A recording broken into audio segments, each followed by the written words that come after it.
Hello, everyone. Welcome back to the AAS YouTube channel, and this is part of the good stuff. This is the AAS Journal Author Series, and I am super happy to have Duncan Farrah and Kevin Croker with us today. Hey, Kev. Hey, hello, Duncan. Hello. Let's see, and let's start with Kevin. Where are you located at, Kevin? I'm affiliated with the University of Hawaii, but right now I'm like positioned geographically in Seattle up on Finney Ridge. Okay. Yeah. Very cool. It is April 10th, 2023 as we record this. We've gone past equinox. So is it turning spring yet in Seattle? The trees are like sprouting new life. Okay. And it's slowly warming up, but it is Seattle, so it's got that like chill gray vibe most of the time. But I actually really enjoy it. I find it very comforting. So ah, good. I could have maybe guessed that from your hat. It's sort of like a Seattle hat. It's very cool. And Duncan, I happen to know you were in Hawaii because I was in Hawaii last week for the AAS head meeting. And so I know Hawaii is always perpetually spring. It's a sort of slightly grey day today. We've got a nice trade wind going. It's a remarkably pleasant day today, actually. Quite enjoying it. There is a little bit of background noise. The tree trimmers have decided to trim the trees right outside my office this afternoon.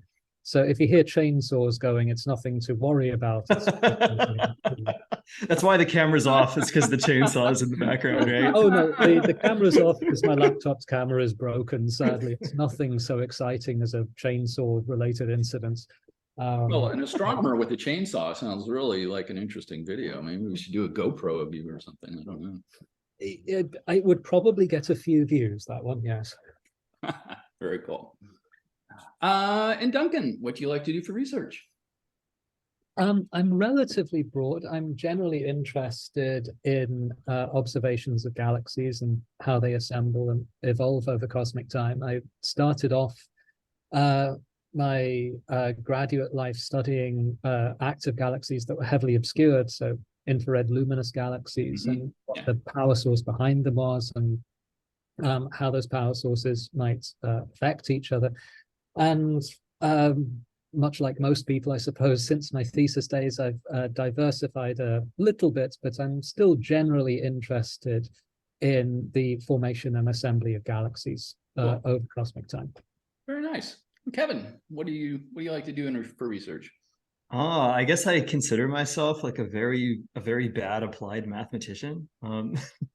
So I'm interested very broadly in gravitation. I like Einstein's theory of gravity. I sort of have like a feeling in my bones that there's a lot more mileage that we can get out of general relativity than a lot of people acknowledge these days. And so I work on various mathematical techniques that allow me to explore just what you can do with Einstein's theory. Very cool. Very cool. And that is going to bring us to this very awesome APJ letter.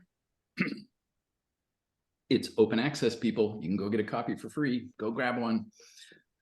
Excuse me. We paid, so you didn't have to. Oh.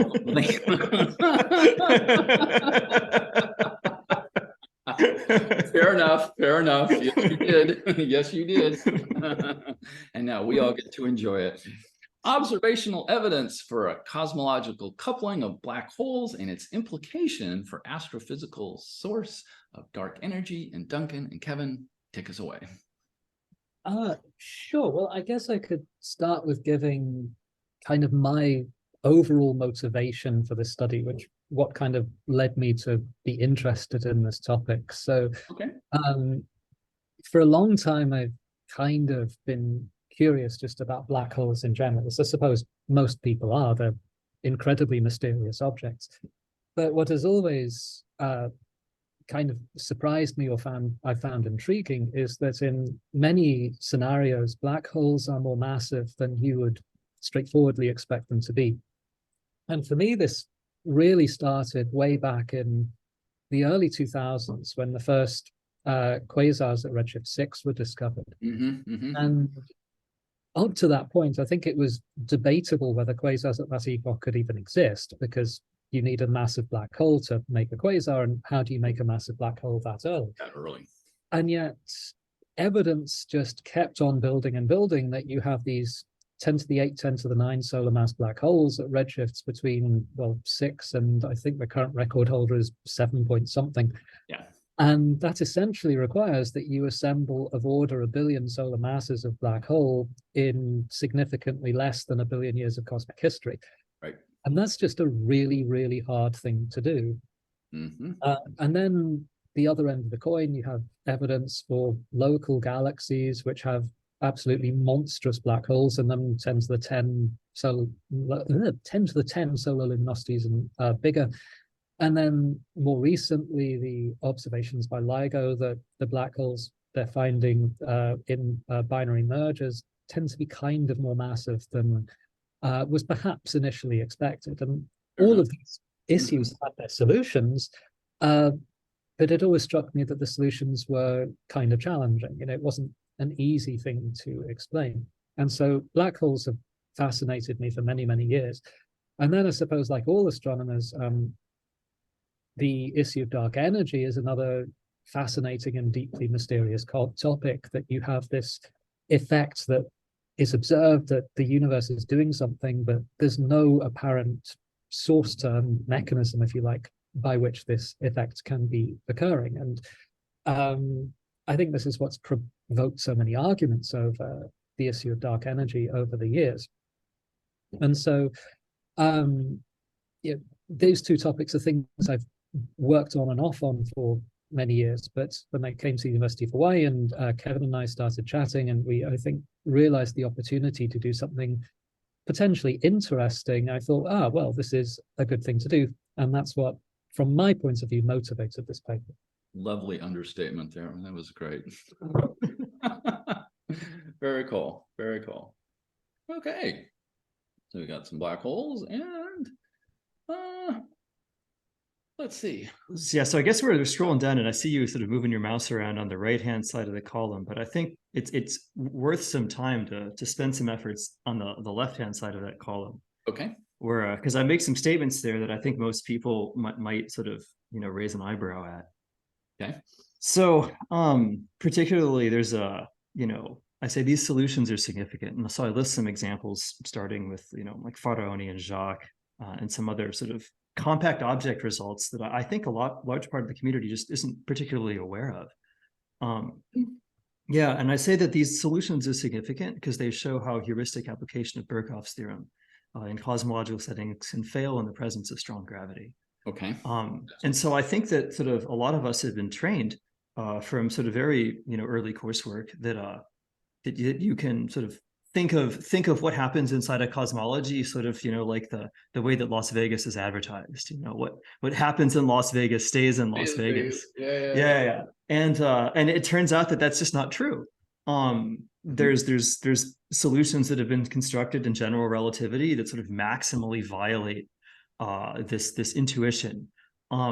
And you can sort of unwind the stack, and that's kind of what I feel like I'm pretty good at. I have a software background, like I have a computer engineering degree from my undergrad, and so I'm kind of a debugger.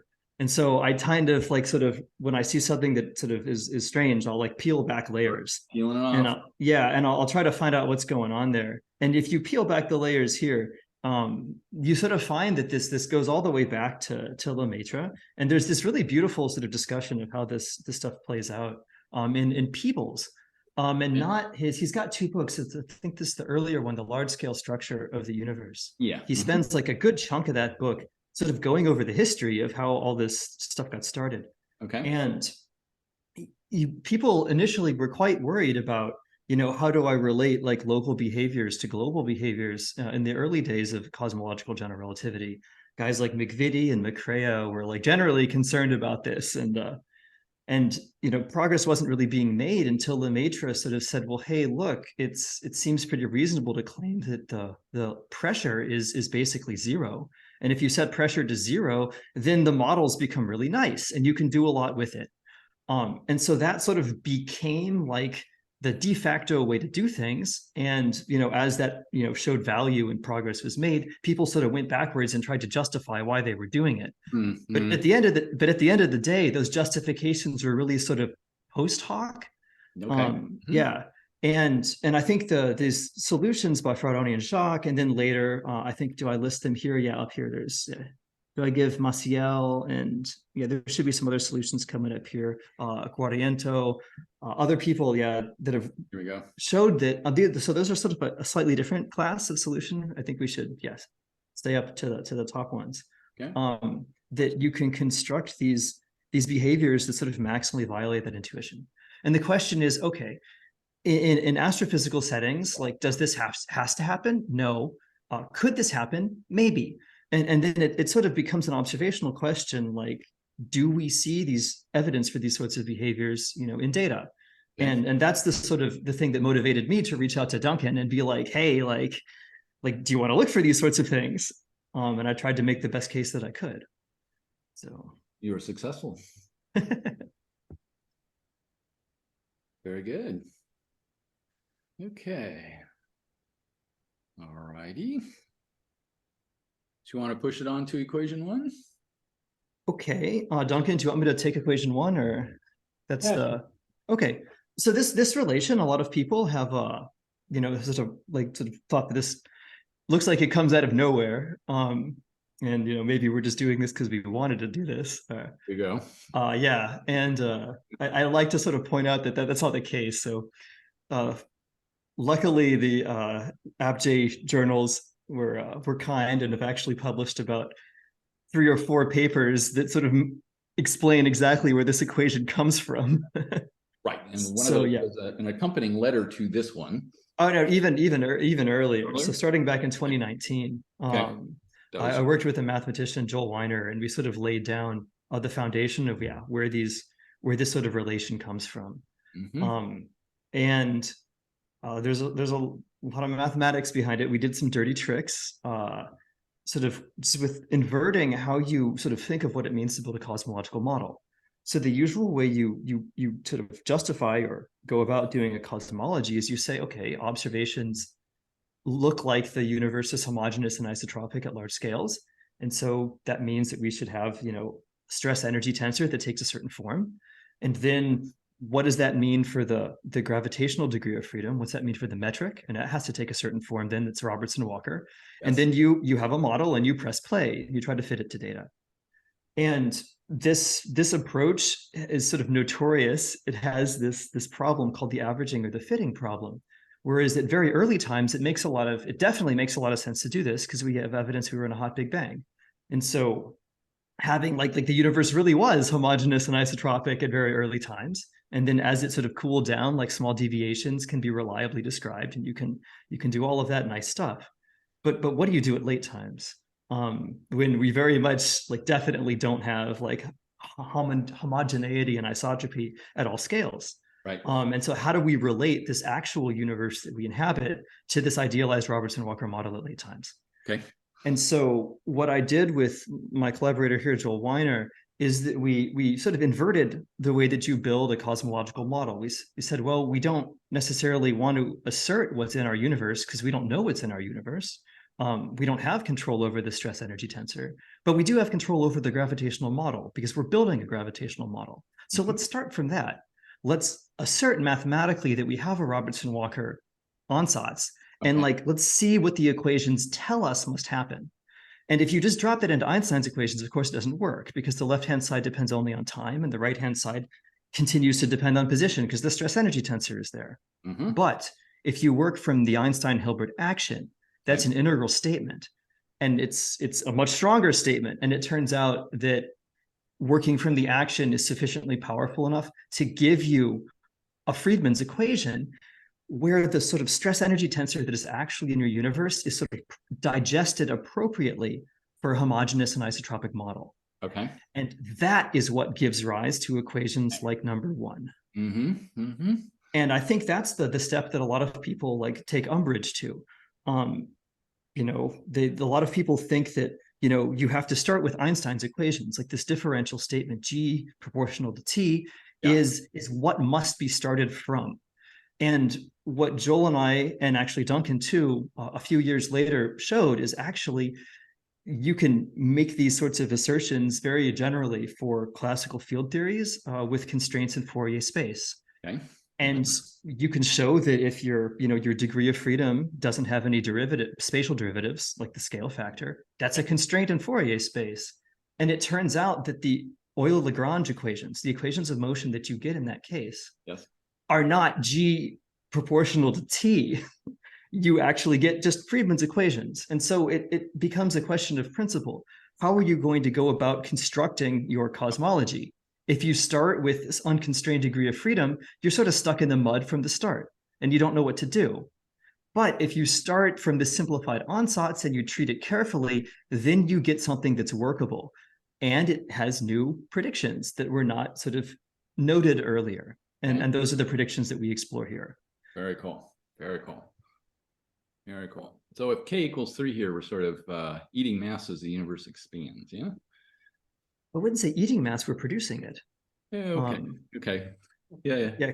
So like the mass goes up. Right. Right. Yeah. Right. Very cool. Very cool. Okay. Equation 1. We're going to measure some galaxies. Duncan, you want to take this part? Sure. So this is perhaps where my comments from I was talking a little earlier about how, what is controversial, what is not. And here to me is maybe a part that has some controversy. So this is one paper in what you might call a pair. So there's another paper that preceded this where we did the study that kind of led up to this study. I mean, we really took one paper and broke it into two. And in that first study, what we looked at is the evolution of the masses of supermassive black holes in elliptical galaxies over the last 7 or so billion years of cosmic history. So from around about Redshift 1 to the local universe. Okay. And we chose elliptical galaxies because they are by and large quiescent, passively evolving things. They certainly do change. I mean, they don't just sit there and do nothing. But by and large, they don't do particularly much. Their interstellar media are relatively low in mass. You don't expect all that much activity within them. And so we studied the evolution of elliptical galaxies in the MBH versus total stellar mass plane to see how do they move around in order to get an idea of what processes might be driving the evolution of these systems over that period of history.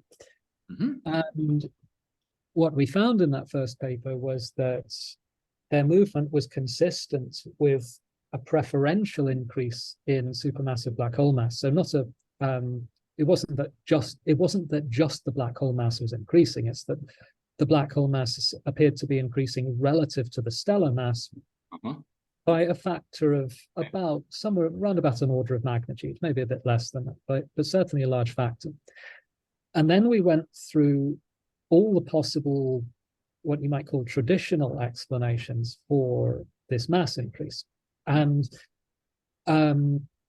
we found that it's not in principle impossible for those mechanisms to explain the mass increase that we see, but it's kind of challenging. So, for example, mergers with other galaxies, it's tricky for that to produce the increase we see because a galaxy-galaxy merger will also increase the stellar mass quite a bit, and therefore it doesn't easily give you a preferential increase in the black hole mass.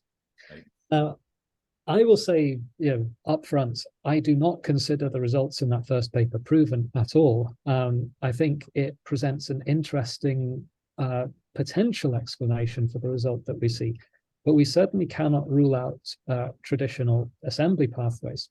Okay. And it's certainly plausible that there's a traditional assembly pathway whose nature we've just underestimated or misinterpreted, and maybe it does work. It's certainly possible that some combination of selection and measurement bias could give the results that we see.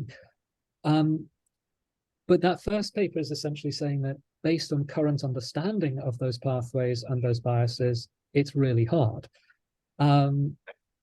That, if you then take that as read, if you assume that that result is true, then what this paper is then doing is saying, well, let's see if this idea of cosmological coupling provides a reasonable explanation for what we observe.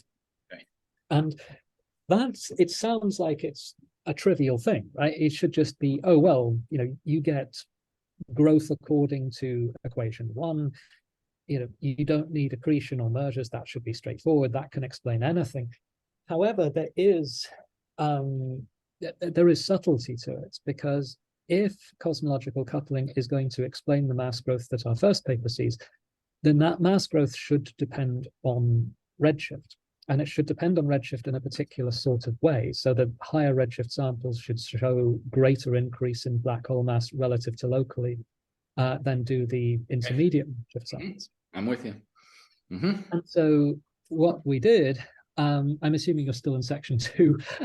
So what we did was we said, okay, let's take the 3 samples, the 3 primary samples that we use in the first paper. We have some supporting samples as well, but there are really three primary samples. One at redshift 0, one at redshift 0.8, and one at a median redshift of 1.6. Okay. And use equation 1 to calculate the value of the coupling strength K that each of those 3 samples, or each of the 2 higher redshift samples, needs to align itself with the local sample, and see if those 2 coupling strengths are consistent or not. And something I'd like to point out real fast, Duncan, is that so whereas in the first study that we're not showing right here, we sort of considered bulk motions of the whole populations within like MBH and M star. Like sort of the whole thing was just translated up, or whole thing was translated to the left or the right or something. Okay. Whereas in this study, because each galaxy in the sample has its own redshift, then each galaxy is shifted somewhere in the black hole mass based on its redshift. So it's not just that the whole population is shifting an aggregate by some monolithic amount. It's that the individual objects are shifting around by different amounts, according to equation 1. So yes. Oh, and to clarify, those amounts are constraints. They're not free parameters. They're set by the redshifts of the individual objects. Right, and some of those. And Duncan, just to clarify, so some of those are spectroscopic, some of those are photometric. No, they're all spectroscopic. Okay. Good. Yay. Okay, cool. So we're going to take those and we're going to start looking for K. And so maybe we should look at figure 1 at this point. Yeah, figure 1 is, I think, kind of an interesting one. So figure 1, it takes a little bit of explaining, but I'll give an overview. Okay. What it's showing along the top is the value of the coupling strength K that you get by comparing the higher redshift populations with the local sample. Okay. And as I said, we have several high redshift samples, but really the key ones are the one at redshift 0.8, which was selected from the WISE survey, and the one at redshift 1.6, which was selected from Cosmos. And those are the 2 histograms towards the upper right in the top row. And you can see from those 2 histograms that we do indeed get a consistent value of this coupling strength K. In both cases, it is around about 3. And then if you combine all of the samples to give a single probability distribution, you get the probability distribution that is shown in the main panel. And that probability distribution gives you a value of K right around 3, 3.11 plus or minus about 1. And that's kind of interesting for reasons that we'll come to. But for now, I'll just point out that the error bars on that are the 90% confidence interval. So we're pretty sure that K is in that range. Also, I want to mention that in this paper, we say that 0 coupling, so K equals 0, is excluded at very high confidence. But I wanted to clarify there that we're really saying that based on the measurement errors alone in the data. We're certainly not saying that we are excluding all other assembly pathways for black holes at that confidence. So this paper is really saying if you just assume that the explanations in the first paper don't work, yes, then just go with the measurement errors, then you exclude 0 coupling at very high confidence. Okay. But we're certainly not saying we can exclude other mechanisms. So it's not just, I wouldn't say not just the measurement errors though, right? That we also, like this also folds in the sort of the bias model that we constructed from the literature. Oh right? yeah, And so the sort of the width of the width of the distributions like is strongly impacted by, you know, the adopted bias model, right? So oh yeah, but the bias model is an assumed bias model. So if you assume that the bias model that we have is correct, okay, then yeah, you get this exclusion. But Fair enough. the assumptions that go into the bias model are themselves not completely, I would say, robust yet. They're all things that are still argued about. So this paper is kind of just, if you accept the first paper, this logically follows, but it's certainly not claiming that we have excluded zero coupling at this confidence. That would be a little too wild. Okay, good, good, very cool. Very cool. Okay, so we got K from those surveys. Results and discussion. How about figure 2? Let's base that on figure 2. do you want me to take this one or There's one thing we should talk about, this value of K being 3 and its significance. I would okay, suggest we maybe talk about that and then go on to figure 2. Yeah. okay, so then so the idea, of course, is if the K is 3, then if you go back to equation 1, that it means that sort of the masses of the supermassive black holes are increasing with the volume of the universe. Yes. But you know, they're in structures that are co-moving with the volume expansion, and so their physical density is remaining constant. So this tells you that the contribution, like in aggregate, of the supermassive black hole population is constant in physically constant in time. And the only way that's possible is if it's a dark energy species. And you get that directly from the conservation statement at cosmological order. So it just follows from that. Yes. So that's sort of the very interesting aspect of this. Definitely interesting. Very cool. Very cool. Okay. Figure 2. Redshift. Okay, sure. So this is kind of multi-part, so maybe we should both talk about this a bit. Okay. When K equals 3 popped out of the pipeline, and we did all the things we could to try and make sure it worked and was as accurate as we could be, as we could make it. This is, to put it mildly, kind of a surprising result. So we wanted to do some initial sanity checks in the paper to make sure that this made sense. Okay.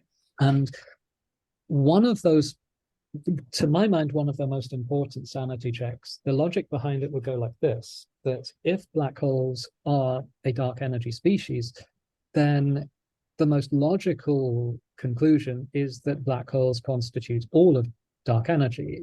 You would have a remarkably profligate universe if black holes were one kind of dark energy and then something else was another kind of dark energy. The most natural demand, if we claim that black holes could be a dark energy species, is that black holes make up all of it. Yeah, so it's not just the supermassive population that has this property, and it seems natural that you would have all black holes being the same types of phenomenon, and then they would all have this property. Yeah, absolutely. I mean, you have, on all scales, black holes tend to have Kerr exteriors, which means people say black holes are a universal phenomenon. So if we're claiming that supermassive black holes may be a dark energy species, it makes sense that all black holes should be a dark energy species, but also that black holes en masse should give you all of dark energy. That would be the simplest way for this to work out. Mm-hmm. And so the first test we decided to do was to say, well, okay, it's pretty, like, it's not totally established, but pretty certain that black holes are only made in stellar collapse events. I mean, there's other ideas as well, but by far the most prevalent theory is that if you want to make a black hole, a massive star has to explode. And so we thought, well, okay, that means that what must happen, if this idea is to have any legs on it, is that if you take the cosmic history of star formation all the way back to first light, and then you say, and then you work out how much black hole mass that cosmic history of star formation creates. Yes. And then you let each of those black holes grow according to equation 1. Yes. Then by the time you get to redshift 0, you should have the value of omega lambda that is measured by Planck. I'm with you. So that was what we set out to do. And I'm conscious I'm talking a lot. So Kevin, do you want to finish this one off, or do you want me to? Yeah, so basically what we did here is we said, okay, let's adopt some sort of standard like description of the star formation rate up to some reasonable redshift. And so we just grabbed Medal and Fragos, of course, up to redshift 4. And then we said, okay, the uncertainties above redshift 4 are extremely large from the astronomy, not from anything that we're doing, right? Like, so everything, I'd like to clarify, everything in this figure that you're looking at here is uncertainty due to astronomy stuff. It's not uncertainty due to like model parameters. Like we're not hiding anything here. Like K is 3 and we've set it to 3 for building this figure, right? And so what you're looking at is really just what is still observationally viable with respect to the high redshift star formation, with respect to the high redshift stellar initial mass function, and sort of with respect to sort of what types of accretion behaviors you could find at these high redshifts. And so each one of these sort of model lines that we've just indicated here sort of characterizes some combination of those different aspects. And so we've just stuck power laws onto the Medal-Fragos line up to high redshift to sort of encode candidate star formation rates. And then we pick some sort of IMF. For instance, we use the Krupa IMF as some examples. And then we use this Harikane IMF, which came out just this past summer, based on the James Webb Early Science release. Yeah. And so this was this top heavy IMF where it's basically saltpeter, but it has a domain of like 50 to 500. So you're just making really chonker objects. Okay, and then yeah, it's important to use the right technical language. Yeah, and then okay, so then you make some stars at some rate with some distribution of initial masses. And then the gas densities are quite high and some accretion is probably happening. So how much of that accretion is happening? And so then we just said, well, let's just assume Eddington, possibly super Eddington, but it's sort of this Eddington type exponential. And then like test various combinations of this and find, okay, which combinations of this IMF and star formation rate and accretion give rise to the sort of observed dark energy density today. And so we've indicated those sorts of things here. And so the thing to note about this figure is if I draw any line through this sort of green region that's monotonically decreasing, then that's a viable combination of some IMF between Krupa and Harikane, some star formation rate, and some accretion history that will suffice to give you exactly the value of dark energy density measured today. Okay,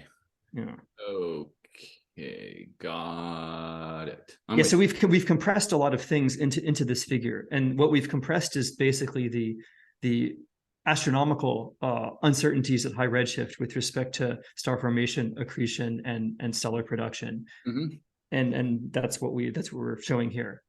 So would it be fair to say that the Z greater than 7 Krupa here is one limiting case and Harikane is another limiting case? Is that fair? I think that, I mean, sort of based on the literature values, we were able to find for, okay, like what's a plausible duration of like a super Eddington accretion phase, and sort of what's a plausible like super Eddington, like Eddington factor. Then these lines are pretty reasonable. So could you make this blue line like more steep? You could, but once you start increasing the duration of accretion in this model, you have to be careful that you don't run afoul of the baryon budget. So there's like an additional constraint that comes into play here. So that can start to be an issue, though. For the lines we've displayed here, you consume at most 3% of baryons, which is still well within observational constraints. The Krupa top line is, I think most people would say that might not be reasonable. Duncan, you know more about this stuff than I do, but I feel that sort of like a constant SFR out to high redshift is certainly not supported by current data from James Webb, which are those Harikane and Bowen's points down there, and not consistent with ALMA either. So they would be a little challenging to explain. I would say, the shaded region, nothing in it is totally ruled out, but things towards the upper Krupa line, I think, would be sort of, you'd have your issues making them consistent with some other observations. Okay. Yeah, so I think it's I think pretty good to point out here too that those little orange stars are sort of gamma ray burst stuff, and there's been a lot of Yeah. debate in the community is what are you actually measuring when you're measuring the gamma ray Generates a bunch of bursts. stuff, right? Yeah. Yes. So but we put them up there to just to put them in some context. Yeah. No. Good. Good. Very good. 21 centimeter out here. Okay. We actually heard from someone out at KEK, Kazunori Kohri, I think if I'm doing justice to his name, and they've actually got some pretty interesting constraints on sort of the accretion history at high redshift, around redshift 17, I believe, from the sort of the floor of the edges experiment. Oh, So okay. not looking at the edges signal, but just looking at the floor. And so something that I'm pretty excited about, in the future here is to try to maybe work with those guys and figure out, like, can we fold those sorts of constraints into a figure like this and maybe tighten down the region. Right. So, an anchor point out here would be fantastic. Yeah. Very cool. Good. Awesome. And then we got some future tests, so we can talk about some of that if you like. And then there are 2 appendices in this article. There's just want to mention here before we get into this. So there's the bounding model, which is discussed, the star formation rate model, and then Appendix B is on the massive compact halo object constraints. And so this is where figure 3 comes in. So figure 3 is actually an appendix figure. Do we want to cover this now, or do you want to cover something else? What do you want to do? Duncan, did you want to talk about Appendix 3 or? Yeah, we could briefly talk about this. I think it's most natural to talk about it in this order. There's another immediate sanity test that you can do with this proposal, and that is, okay, we've maybe shown that the cosmic star formation rate density is consistent with producing omega lambda by redshift 0. But if that's the case, there's another immediate implication. Well, there's 2, which I think are interesting. I'll come to the second in a minute. The first is that it would predict that there exists a pretty significant population of black holes per cubic megaparsec.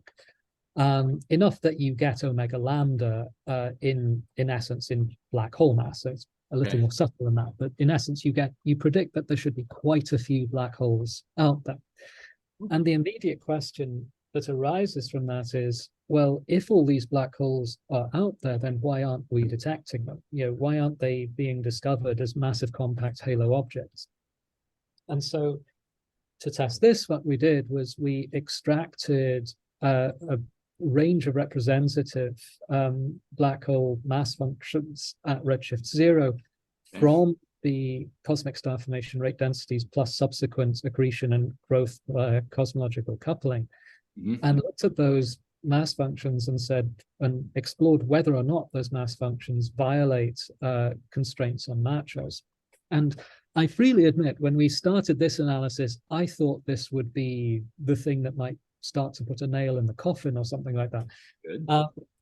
But it was pleasantly surprising to see that the mass functions that are predicted don't come anywhere near violating the majority of macho constraints. So one of the things I'd like to point out really fast is that, though we can extract mass functions, the figures that you're looking at here are sort of more like a mass times a mass function. So it's a fraction of the halo density. So this isn't like a dn/dm shown in these figures. Right. Also, in these figures, the colors are color coded to match the candidate model lines or the example, I should say, model lines in figure 2. So this red one is the Krupa top line.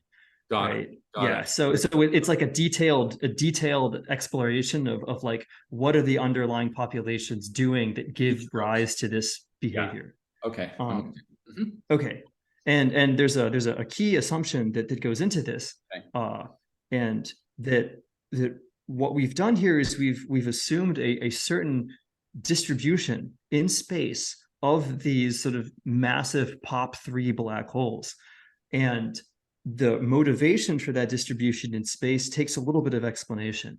Okay. So Duncan, if you'd like to continue on your current thread, please. And then if you'd like to sort of hand it back to me to talk about why making that assumption on spatial distribution is a reasonable thing to do, I can handle that. Okay. Okay. Fine. So we looked at three potential macro constraints. Microlensing was the one that I thought that would violate, that would cause the most problems, but it turns out that we're consistent with microlensing constraints by several orders of magnitude. Indeed. There are two others that are interesting. One is the description of wide halo binaries, so binary stars with very, very wide orbits that exist in galactic halos. If you had a significant population of black holes or compact objects, those would get disrupted. But again, we're nowhere close to those limits. The one that to me that is a little closer is the one to the right of these figures, the number density of ultra-faint dwarf galaxies in galactic halos. And though in that case, the predictions for the number of black holes are kind of starting to get a little closer to that limit, but in the vast majority of cases, they're not over that limit. And in the vast majority of cases, they're consistent with it. So this is by no means this is not a rigorous analysis, but at least for a sort of, back of envelope initial test, it seems to be like that it works. Before Kevin goes on to talk about the distributions, there's one other thing that I think is interesting to point out from the star formation history it doesn't quite stem from the matchups, but if we go back up to figure 2 briefly, there's another consequence to this that we couldn't explore here, but that to me is really interesting. I guess it's one of the future tests, that if you assume that lambda is being produced in this way, that it's coming from black holes, then you're not actually getting what is strictly speaking a lambda. It's not a cosmological constant in the strictest sense of the word, in that it does vary in time in a way that isn't in accord with what you would expect a lambda to do. The epoch where you expect the biggest discrepancy, though, is very early times. In essence, when accretion or formation of black hole mass are comparable to the increase in black hole mass from cosmological coupling, then you are most discrepant from a classical lambda. But as soon as you get to relatively low redshifts, below about redshift of 3 or 4, then mass growth from cosmological coupling really starts to be the dominant term. It might be possible to discriminate between the two, but to my knowledge, supernova cosmology has not got quite enough supernovae yet. But I guess we'll talk more about that in future tests. Okay, anyway, Kevin, back to you. Okay, so yeah, if we go back down to the sort of the distributions or the sort of fractions of halo mass or halo density shown in these figures, sort of the key assumption that goes into making these figures is that actually that these objects are not clustering. They're not clustering like cold dark matter. And that sounds sort of wild at first, right? Because you have a bunch of these objects and they're you could even cold dark matter, which has a constant mass in time per particle, right, condenses down into structures and forms these like virialized halos. And so now you have a bunch of like, in effect, point objects that are gaining mass in time. Like this isn't gravitationally stable, right? So if anything, they should be clustering far more aggressively. Okay. And yeah, but what's going on here? And to sort of understand what's going on here, you have to go beyond zero order in the calculations and go to first order in the calculations. Fine. And it turns out that the same sort of effects that give rise to this ability for relativistic localized degrees of freedom to enter your dynamics of zero order, like how you're able to sniff out pressures because you worked from the action, and the action principle sort of gave you a non-local source because that's what the integrals of the action do. When you play that game again at first order, other relativistic degrees of freedom come into play. And one of them is anisotropic stresses and sort of like the pressure perturbation degree of freedom. And it turns out that you can then sort of take a candidate local model. Like we've worked out the formalism for this in GR. You can take your description of what the object looks like on like tiny scales, and you can stick it into this formalism and turn a crank. And what you get out of that system is predictions for the constants that show up in your your first order fluid description. Yeah, yeah. You'll get like a sound speed squared. You'll get like a background, equation of state. There's some other concept that you can pick up too, but we don't want to talk about it. So and those sorts of things can give rise to really interesting dynamics. Right. For instance, if the sound speed starts getting like large, then the objects don't need to cluster at all. They can sort of start to disperse. And so you get this behavior where the description of the sort of black hole fluid in aggregate can start to exhibit these relativistic phenomena. And that's completely wild. But it's a prediction that we've made, and it's a prediction that's necessary in order to remain observationally viable. And so in the toy model that we considered, this was in, back in 2020 in AppJ, it's Implications 3 paper. We sort of were able to show that the spin of the object. So if there's like a sort of we consider a 2-component toy model, and the atmosphere of the object can be given spin. It's hard to make vacuum energy spin because it doesn't have any preferred directions in space. Right. This was pointed out by Bjorkain to me, by the way, in a bar in San Francisco back in 2018. So you got to have something like an additional component to the thing to spin. But if that thing is spinning fast enough, then what happens is that ends up driving your sound speed towards, like, sound speed squared towards 1/3. And then that will cause your fluid, your effective fluid, which describes the aggregate positions of these things, to disperse. Okay. And we studied a bunch of those scenarios and the impact on the matter power spectrum and the sort of to distribute the power spectrum of these objects in that 2020 paper.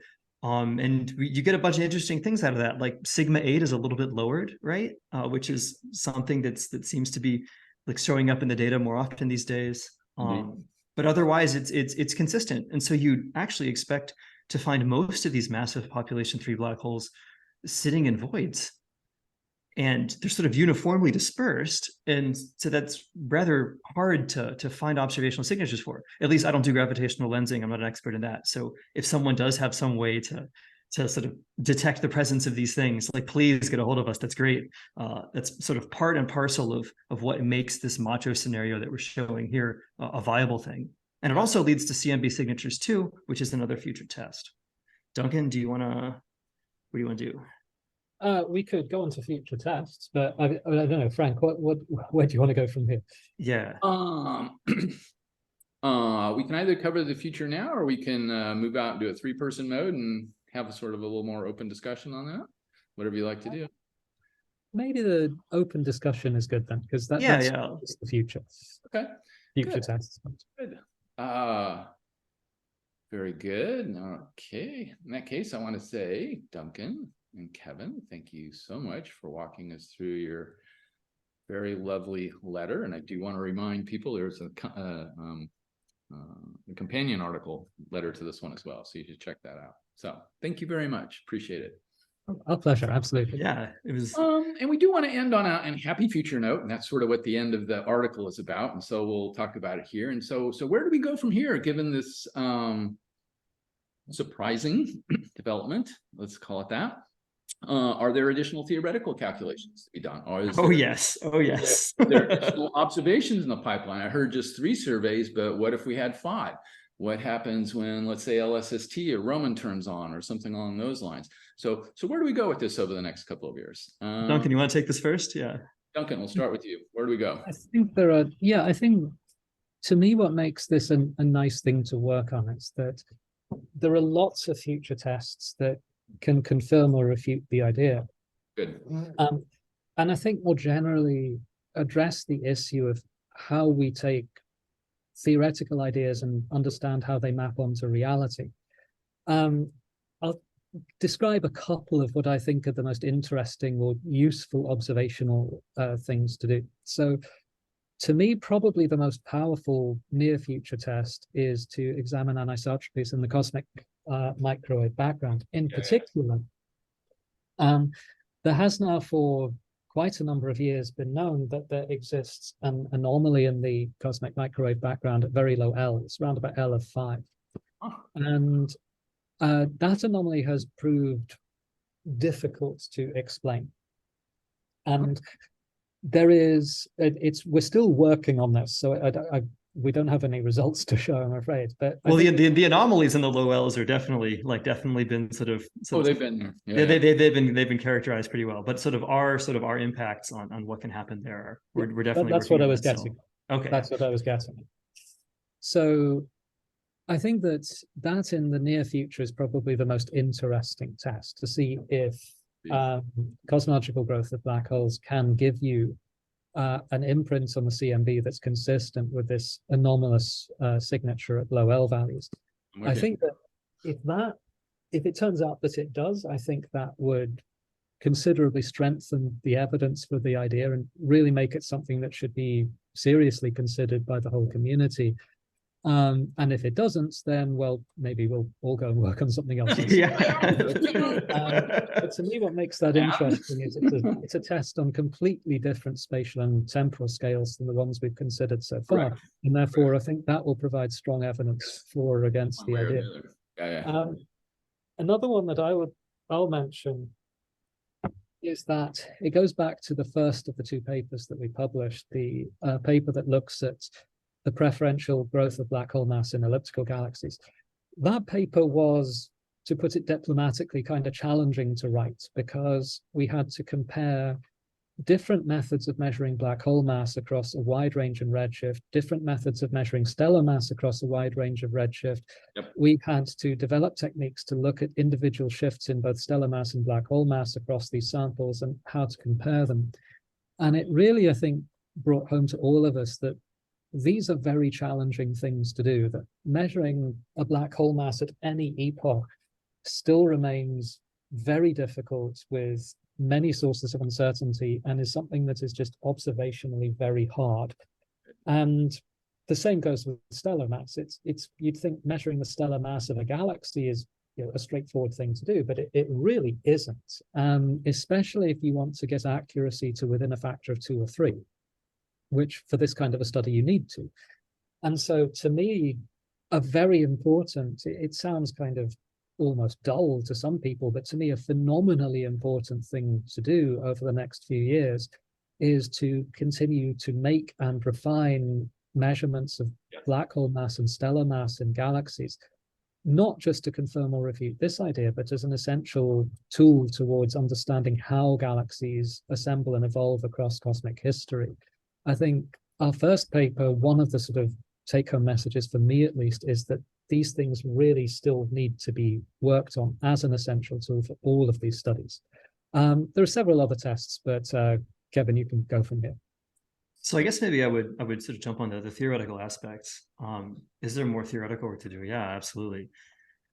I have no idea how to like take the formalism that we've developed, so these Fourier techniques, to second order. Because at second order is when you sort of run into all the nasty, right? And you have sort of mode coupling, and then you start worrying about convergence issues, and even the issues of gauge. Like, what are you even looking at? So the second order calculations are quite challenging, and I feel I'm not sure how much they're required to sort of extract the next types of predictions we'd like to make, and then that just tells you a lot that there's still so much that's unknown here. It might be possible to get a lot more mileage out of the first order treatment than people have realized in the past. That's something we're exploring right now.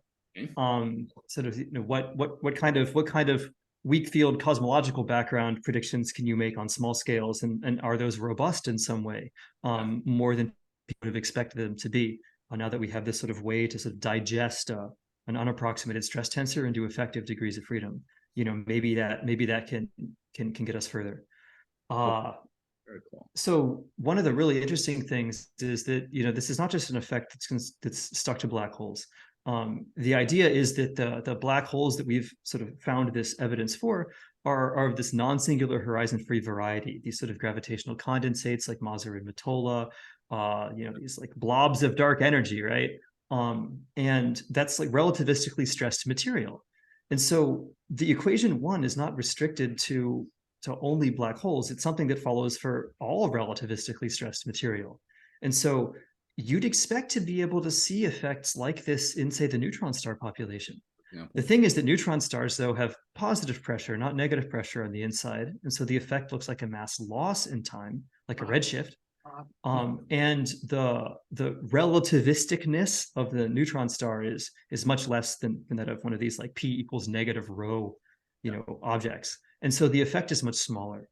But the thing is that Pulse-Taylor binary pulsar is measured to such exquisite precision that, I believe the most recent constraint is that it agrees with the flat space-time radiative prescription to like 0.16%. And that's an extremely strong statement. And so that means that if these objects, these neutron stars are coupled, and we would expect that they probably are, then you should be able to compute a modification to the orbital period decay. It should be slightly lessened in time relative to the straight radiation calculation. And if you are able to extract or at least put a constraint on what that K is for the neutron stars, that turns into a constraint on the object averaged equation of state for your neutron star.